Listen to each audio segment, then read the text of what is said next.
Welcome to the 10th class of historical books. In this video, we will be discussing about the book of Samuel.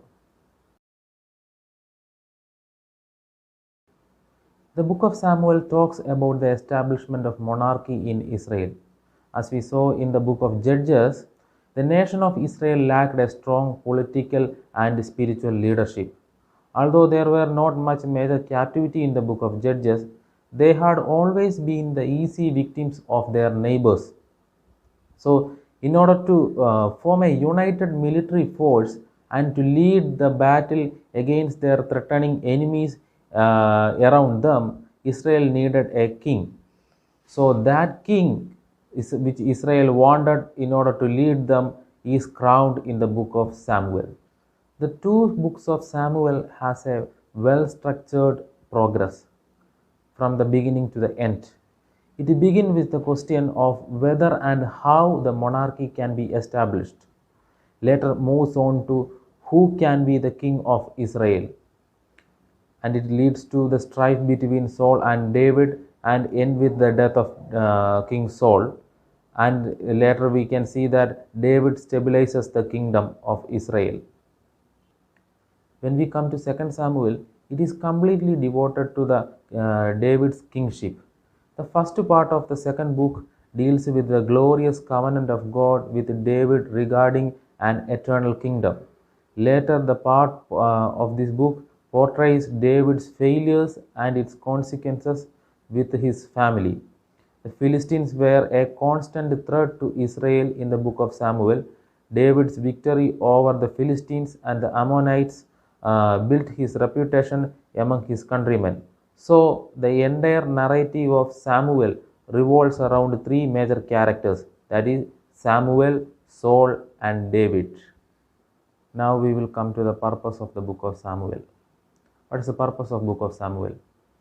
The book presents the establishment of monarchy and its theological significance. This book is completely written in order to show the establishment of monarchy. The book begins with the chaos during the days of Eli and the rising of Samuel as the most important person in Israel. The nation's plea for a king inaugurates a new age with the coronation of Saul, but the real rule of king begin with the acceptance of David by all Israel.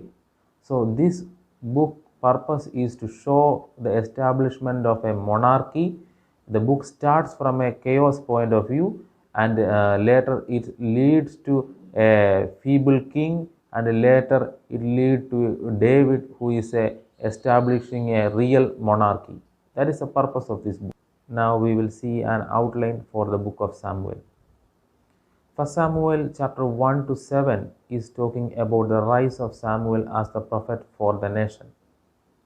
From chapter 18 to 15 of First Samuel, it is talking about the coronation and the reign of King Saul. From chapter 16 to 31, it is talking about the strife between King Saul and a newly ordained successor, that is David. When we come to 2 Samuel, the first 10 chapter is talking about the rise of David as a king of Israel. Chapter 11 and 12 of 2 Samuel is talking about the fall of David. From chapter 13 to 20 of 2 Samuel is talking about the troublesome time in the life of David. The last part, that is chapter 21 to 24 of 2 Samuel, is talking about the last days of David. So that is the shorter outline we are giving for this book. Now we will see who are the important characters in the book of Samuel. The first person is Hannah. Hannah was a woman who pours her heart to God and is rewarded by God. She wanted a son, and she poured her heart for that in front of God, and later she got rewarded and she got a wonderful son, and later he became the kingmaker, that is Samuel. The second person is Eli. Eli was a great high priest and a judge who failed to raise his son in a godly way. That is what we read. He failed to raise his son Hophni and Phinehas, and later they became trouble for him and his priestly duties. Later Samuel raised after Eli to that position. Samuel. Samuel was a legendary leader who controls the entire nation by the power of his office and lays foundation for the monarchy. As we read the entire book of Samuel, he is a kingmaker. He decided who to be the king. So he was a great high priest. The another person is Saul. Saul was the first king of Israel, as we all know, who timid to begin but unwilling to step down. In the first part, we read about Saul is he was not willing to raise himself up to the position of to become a king, but later once he been in that position, he don't wanted to get down. So that is what we can talk about Saul in a one line. Next person is the most important person in the book of Samuel, that is David. David is the man after God's own heart. That is a statement God Himself talks about David. He was a humble person and a teachable king of the nation. So he had many failures, but the one thing we can observe from the life of David is that he was a teachable person. That means whenever he failed, he repented. No, he was not like King Saul. Another person is Jonathan, a great example of love and commitment and friendship. He was a son of Saul and he was a great friend of King David. Another person is Joab. He was a military commander. He was a successful military commander, and later he made little trouble for David, but he was sincere to his duties. Another person is Nathan. Nathan was a bold prophet who confronts David and plays a key role later in the coronation of Solomon as the king. Nathan coming after the times of prophet Samuel, so he became the kingmaker in the last times of David. The next person is Bathsheba. Bathsheba was a woman who causes David to fall and uses all her opportunities to prosper. That is what we can summarize about Bathsheba. She was a wonderful wife and she used all the opportunities given to her in order to prosper, especially to raise his son to the post of the next king after David. The last person is Absalom. Absalom was the son of David, a strong, rebellious son who slept with his father's concubines. That is what we read about him, and he later he died in an unpleasant manner. That is, the last part of his life was troublesome. Now we will discuss what are the special issues in the book of Samuel. The first issue is prophecy in the book of 1st and 2nd Samuel. Samuel is called as a prophet in 1 Samuel 3 verse 20 and seer in 1 Samuel 9 verse 19. So the two titles, the first part we can see is he is a prophet, and another word used about him is he is a seer or a visioner. The term Nabi or Hosea used for both speaking of a word from God and seeing messages from God. The two words used about Samuel is Nabi, which means prophet, and the same kind of word, that means Hosea, used both speaking about one who can see and receive messages from God. The idea of perception is also found in the book, which portrays that Samuel as a person who has ability to see what other cannot see. So the different words used about him give us an idea that he is a person with a special capability who can understand what the mind of God and especially to receive messages from God. The idea which we are having about a prophet is something which is very much different from the Old Testament prophet.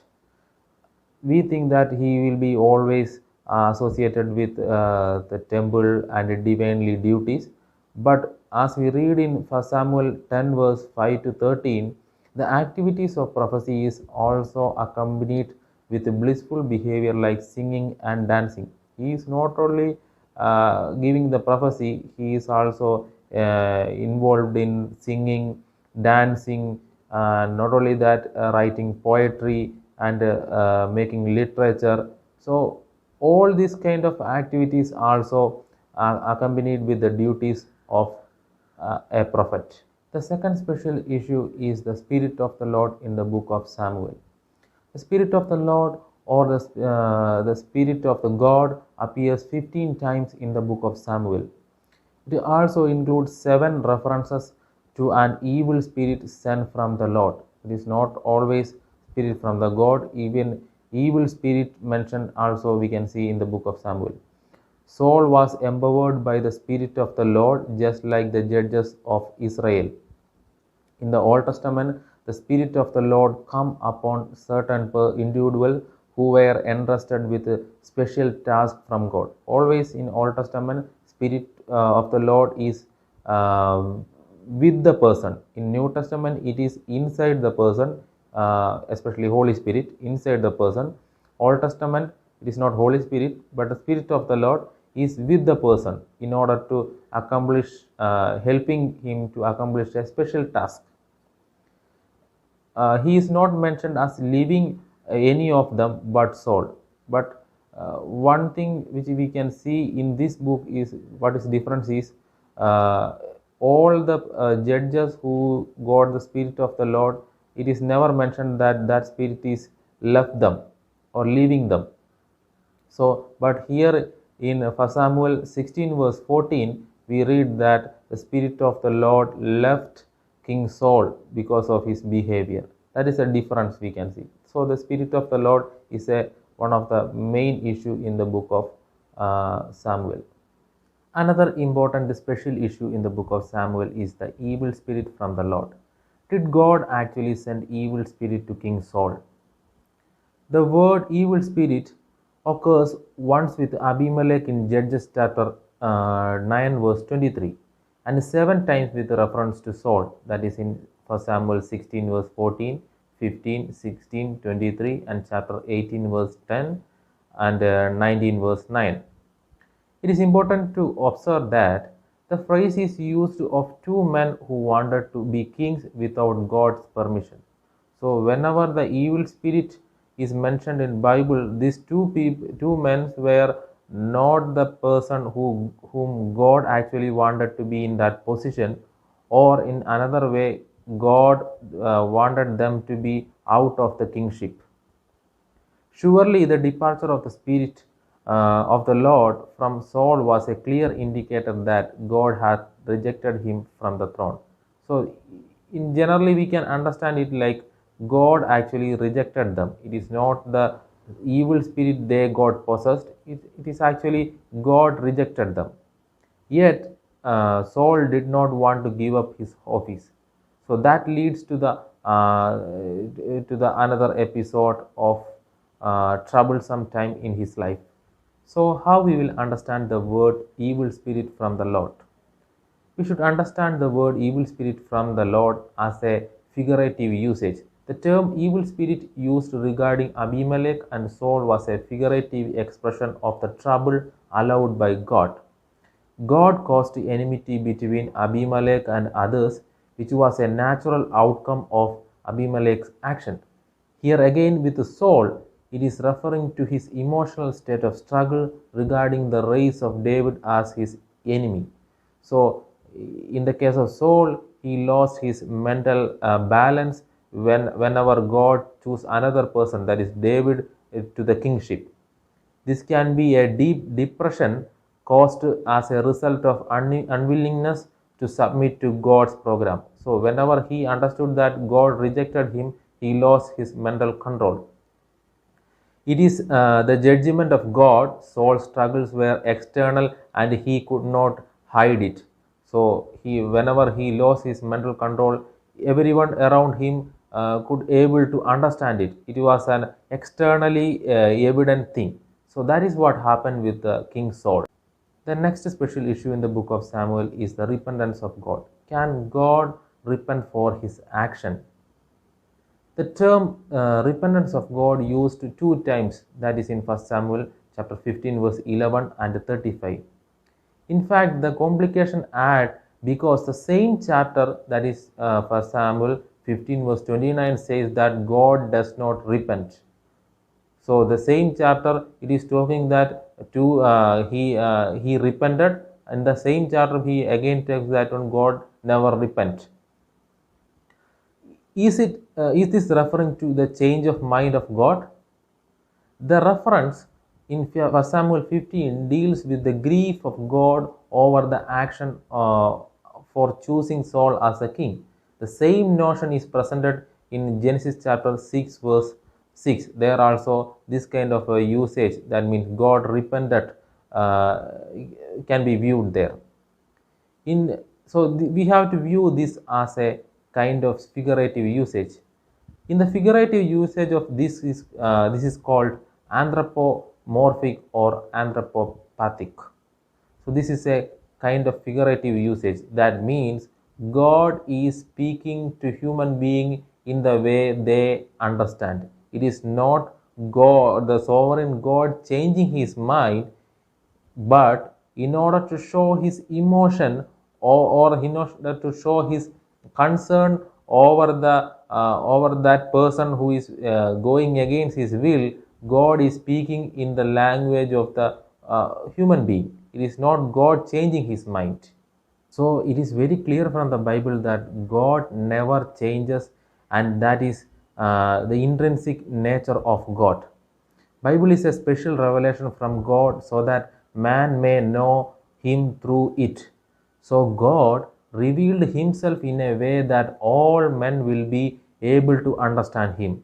The expression that God repented does not mean that God was surprised or shocked with what happened with the soul, as if he has no knowledge before. But this expression is what actually means that how God is feeling about what happened in the life of Saul.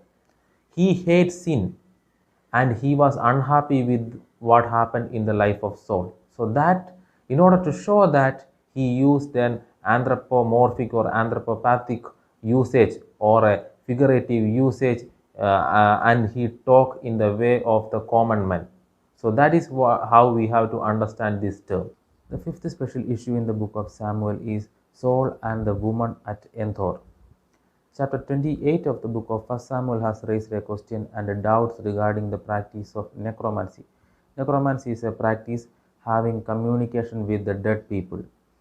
Can we bring back the dead people? Is there a possibility to communicate with them?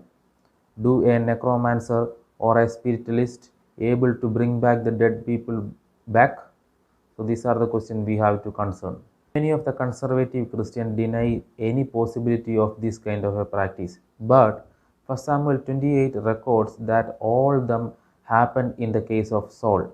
It is important to carefully analyze this chapter in order to understand what exactly happened with Saul and the woman he consulted, so that the solid biblical answer can be sought out for the above mentioned question. So we have to consider this question very carefully, because there are many questions arising against us in this issue. So we will consider that. When we look into the Old Testament, the Mosaic law forbade any such practices to determine the future or God's will.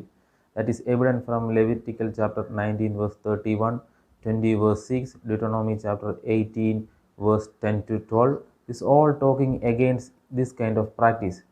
But we should understand that it was a common practice among the people of Canaan and ancient Near Eastern. None of the other religions spoke against such practice. Only Bible was against this kind of a practice in ancient Near East. All other religions were promoting this kind of practice. The kings of Israel had constant problem with those practices, because their neighbors observed this kind of practices. Manasseh in 1 Kings chapter 21 verse 6, Josiah during the religious reformation had to strictly deal with such kind of practices at Judah, and the prophet Isaiah strictly warns against them. So some kings went behind this kind of practice. Some kings like Josiah, when they started their reformation, they removed this kind of practice from the people of Israel. So it was a common thing around Israel, but Bible or Old Testament or Mosaic law strictly prohibited this kind of a practice. What actually happened with King Saul? Saul was certainly seeking after God's favor in removing all the practices from Israel.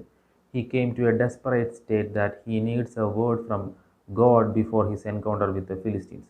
Whenever God rejected King Saul, he lost his communication with God. Before, he used to get this kind of advice through Prophet Samuel from God, but now he lost that, so that he is trying himself to connect to Samuel through this witchcraft woman, that is woman at Ethor. So that is actually he is doing. So as according to the request of King Saul, this woman at Ethor trying to connect with Prophet Samuel. But whenever Prophet Samuel appeared, she really got shocked. Her reaction expresses that she never expected Samuel, rather a demonic imitation of Samuel. Usually what this woman used to do is that whenever any person come to her in order to communicate with a spirit, she has some spirits in her control. They make a imitation, like their ancestors sound and gestures, manners, so that through this imitation she used to fool people. But here what happened is that the original Samuel's appearance happened and she also really got shocked. The woman here is telling that she saw God or gods coming out of earth. The term simply means that a mighty one in the ancient Near Eastern religions. The term God Elohim was also used to refer the spirit and the dead. So this is a similar term, whether it is God or gods or spirit. That similar term is used throughout ancient Near Eastern language. The spirit of Samuel was not actually raised up by the woman, as she never expected to bring back the real Samuel rather than a demonic imitation. So it was not actually this woman is bringing back the prophet Samuel, but it was out of her imagination and it was out of her capability. God used this occasion to declare his word for one last time to Saul. So God used this opportunity in order to talk to Saul. That was his last message to King Saul. Samuel actually condemned Saul for trying such an evil thing to determine God's word. That is, we can read in chapter 28, verse 15 onward, 15 and 16. Actually, in this practice, whenever Prophet Samuel appeared and delivering his message, he is also condemning King Saul that why you use this kind of a method in order to communicate with God. So, and he is giving the last message to King Saul, and later he is getting killed. That is what we know from the book. So it is, we have to understand it is as a work of God rather than a act of necromancy. Not only that, whenever Prophet Samuel is speaking to King Saul, he used the name of the Lord 7 times in order to foretell the result of the upcoming battle. The message was consistent with what God had revealed through Samuel earlier. So this is not a new message. It is also consistent with the message he delivered to King Saul whenever he was alive. This one should be viewed as an exceptional event. So this event we should understand as an exceptional event. It was not the woman who raised Samuel, but God sent Samuel to declare his absolute control over everything. So through this, what God is telling, that one, God can use any medium in order to speak to whoever he wants. So God is using this medium in order to deliver that message. In the case of Saul, it was not a positive message, it was a negative message. God's standard never changes. No true follower of him is ever allowed to consult any medium or follow any method to find what the future holds. So God never wanted us to understand what is our future. That is in the hand of God. So no true follower should practice this one.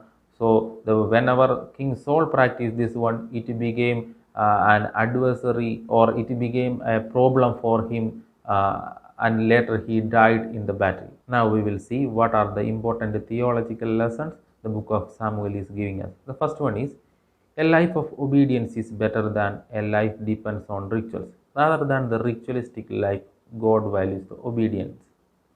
God values obedience more than the sacrifices. Everyone is subjected to listen and to obey God.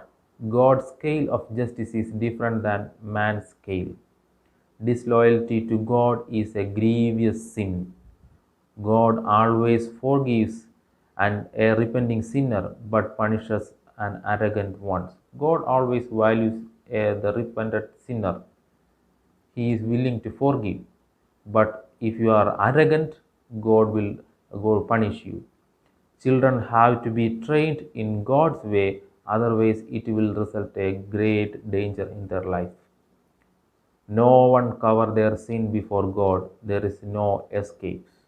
So these are the important theological lessons this book is giving. With this, we are ending our discussion in the book of Samuel. I have added more details in my class notes. You have to go through that.